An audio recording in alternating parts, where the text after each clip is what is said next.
And I thought that's about what it looked like. But Small but mighty. Yeah, what if you're looking at a football I guess team, one of the biggest teams in the league. What are some numbers that they have, or what is a team that I would you've say seen that'd that? be like Boston they got DC 65. Divas. They'd probably carry around like 50 to 60. Okay. Yeah. So 50 to 60 is Yeah. kind of the top end of numbers. Okay, who cares? You can only put 11, Only 11 on the field. I know. Yeah. That's how we look at it. Yeah. And you That's keep all on right. bringing them in, we'll take it, and we keep on playing. Yeah. You know? That's how it is. Yeah, no. So. Yeah. And what do you guys play by, like the same rules of the NFL? Is it more college rules? High school? Is it National High School Federation rules? We play by NFL rules. Okay. Our ball size is youth. We have a smaller Okay. ball Yeah. size. We kick from the 35. We kick from 35. Okay. So that's really the only difference. Yeah. Yeah. But So still do all 11 on special 11s. teams, We do 11 on all 11? Special 11 on 11. Contact. Full contact. So we're wearing the pads. No one's wearing any jock straps or anything like that out there. But we got the full all gear. Yep. What else? Yeah, I mean that's pretty about it. I mean, I know we kind of, some of the questions we got was, is this like that lingerie league? No. And No. I was like, That's what I no. told them. It's like, they're like, oh, okay. I'm like, no, this is No, like this, real. this is real football. real. Like, Whoa. You They're- really probably wouldn't even notice that we were women out there playing until we take our helmets That's off. my favorite part, I think. Yeah. When somebody stumbles upon a game Yeah. or practice and then people start taking their helmets off. They're like, we didn't even realize there's girls out Yeah. there Yeah. until they see the ponytails or the hair down. And Exactly. I think that might be the best compliment. Like, that's I think- right. Yeah, it's like, Yeah. we take it off and That's we're just right. like, and they're just like, Correct. women play? What? Yeah, it's okay. Yeah. Come watch. Sit down and just watch how it's happening. Because I mean, the scheme and everything is wonderful to see. We're not lazy. We're fast. Our offense runs a pretty quick tempo. Offense, defense is flying around to the ball. So I mean, there's no hesitation there, and that partly comes from our experience out there. We have a lot of vets, and so it's not thinking. We're just going. Great movement. We believe in the system of what our coaches are giving to us, so there's no question to that. We just play. Yeah. It's wonderful. That's great. I mean, I personally went to a game. I don't remember if it was last year or the year before. But I was impressed with the pace of play, and I mean, if I didn't know that it was women out there, I probably wouldn't have been able to tell either. So, I mean, that was fantastic. So I'm looking forward to the game this weekend. Again at Truman High School, 7 p.m. kickoff. All special teams, and it'll be just like any other football game you'd want to go to. That's it. So anybody out there listening, go check it out. The game will be shown on TV, not live, but it'll be on KSMO, which is the sister station to KCTV5. I don't have a time or a day for that yet. I think all that's still being worked out. It is definitely. But yeah. So what would you ladies say? We'll kind of end on this to, maybe if there's a young girl listening or that watches you guys play, what would be your advice to her, or what would you say to a young fan? I would say if you want to play football, have a passion for football, love football, there is a place for you. I think that's what I love most about the sport of football is no matter what, you can find a position as a female that you can fit in. Tall, lanky, wide receiver. If I need you at guard or O-line, there's a spot for you there. Defense, just follow your heart, find the right people in the support system, and you'll be able to do it.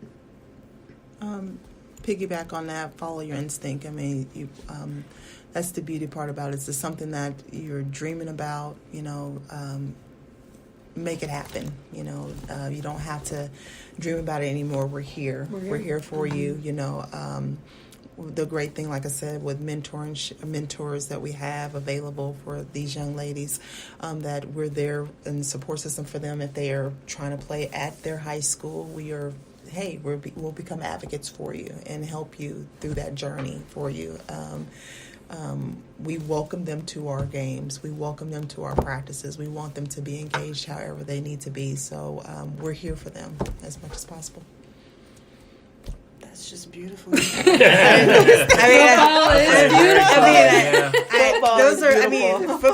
Football is beautiful. I mean, these girls, you can't let anybody hold you back. I mean, if you want to do something, whether it's football or whatever it is, do it. Find your support system and find your tribe, find your people, and get with it. Mm-hmm. Yeah. And come to Truman. And on come Saturday. to Truman. Yeah. Exactly. Right. Show up. 7 p.m. Saturday night. 7 p.m. Yes. Get Saturday there. night. You ain't doing nothing else on a Saturday night You're anyway. Get not. out there and watch some football. And that's the beauty thing too. Like we have, we are curing that hunger. Like NFL's waiting over there and it's coming around, and then like, oh my gosh, I miss football so much. Oh my gosh, here we are for you. Yep.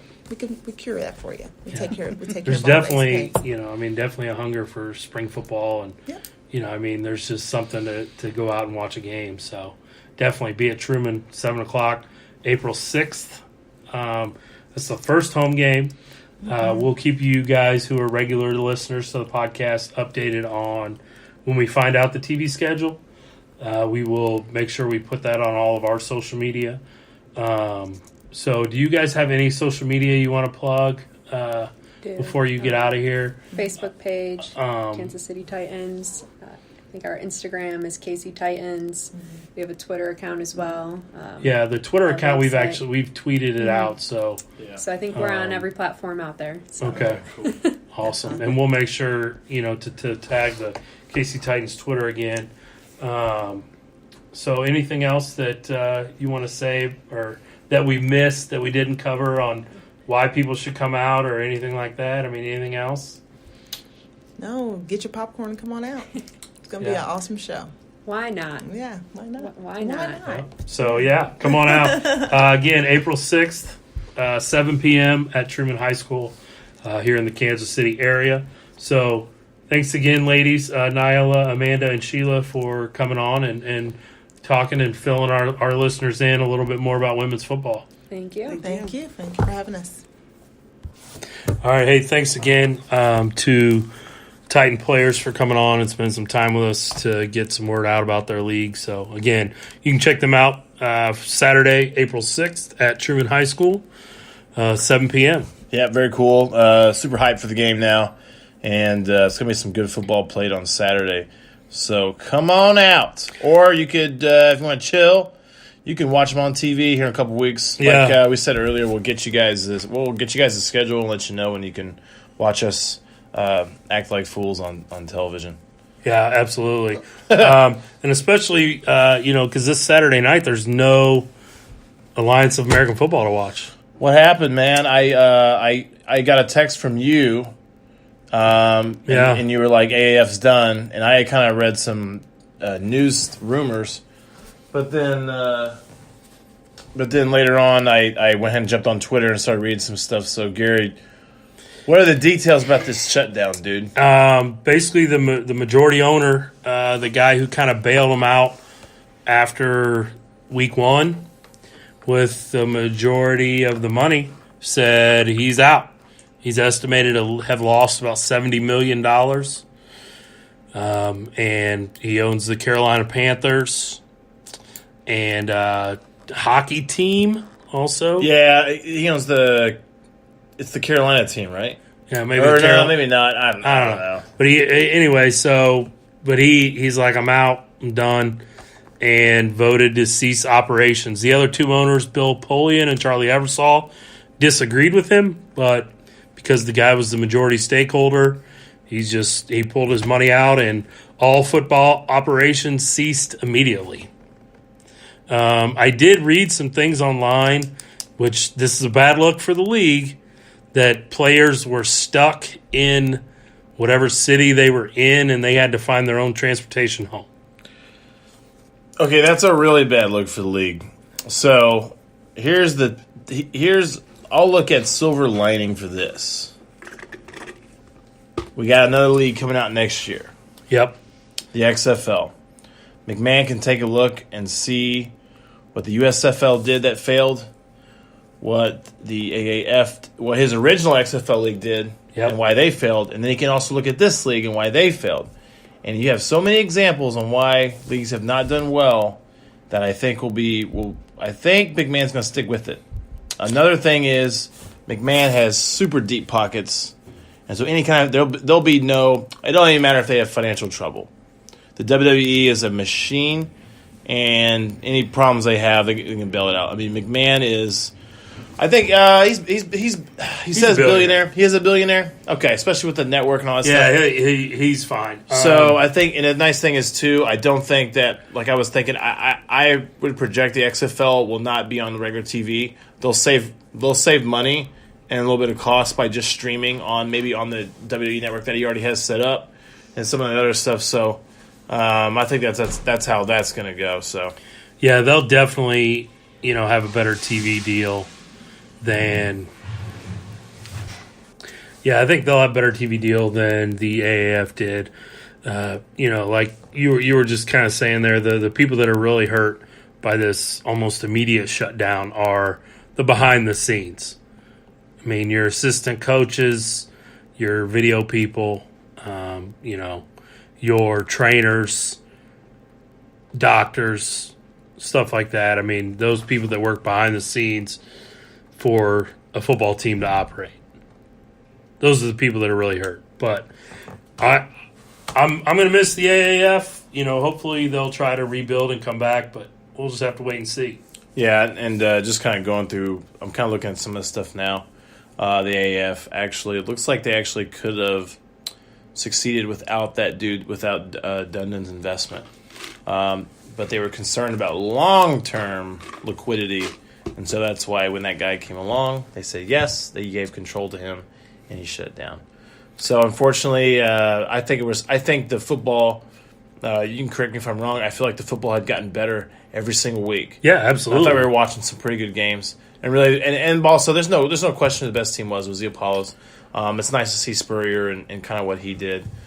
So I'm gonna miss the league. I think it was a really cool kind of experiment, and I'm hoping that the XFL can kind of benefit from watching some of the mistakes they made. Yep, hopefully. Moving right along here. Final Four is coming up this weekend on Saturday. We went to the Elite Eight game that was here in Kansas City last week between Auburn and Kentucky. Saw a great basketball game between two really good teams. Auburn pulled it out in overtime. Power and Light District was pretty packed. We went to Johnny's after and ate some food and had a good time. So it was a good deal for Kansas City. Really, really well set up. The Sprint Center and all those guys down there usually do it when there's an event down there. They usually do a really, really good job, and they did a really good job again. The game was awesome. It actually was a lot better game than I thought, because I had taken spread was 4.5 for Kentucky. I actually took Kentucky, and Auburn, I would say out hustled them, out hustle, and then hit big shots. Out hustle for sure. Definitely. They also looked like they had a better game plan. I remember some of the stretches towards the end when Kentucky's having to hustle, push the ball a little bit, and it looked like they didn't have a plan. And then I'm sure they did, but it didn't look like they did. It looked like it was a little more. And Calipari is kind of notorious for this kind of street ball type, give the ball to your guy and let him go for it. Because he's done that because he's had some supremely talented teams. But Auburn felt like the better coach team, and they just hustled better. Yep, it was a lot of fun. Like I said, being down there and everything. But moving on to this weekend's games, your Final Four: Michigan State, Texas Tech, Virginia, and Auburn. All right, so let's pick the Virginia Auburn game. Okay, I'm rolling with the hottest team in the country, and that's Auburn. Auburn Tigers. I'm going to roll with Virginia because I think Virginia played its worst games early, and now they're rolling. So I feel like it's like yin yang for them, like a balance type thing. So I got Virginia winning a game. Would I be surprised if Auburn beat them? No, pretty hot, the hottest team, right? Yep. So I think they keep it rolling. So you got the Auburn. All right, Michigan State Tech. Hey baby, I'm going Big 12 Texas Tech. I'm with you on Tech. I said it. I've been saying it all season. I feel like this team is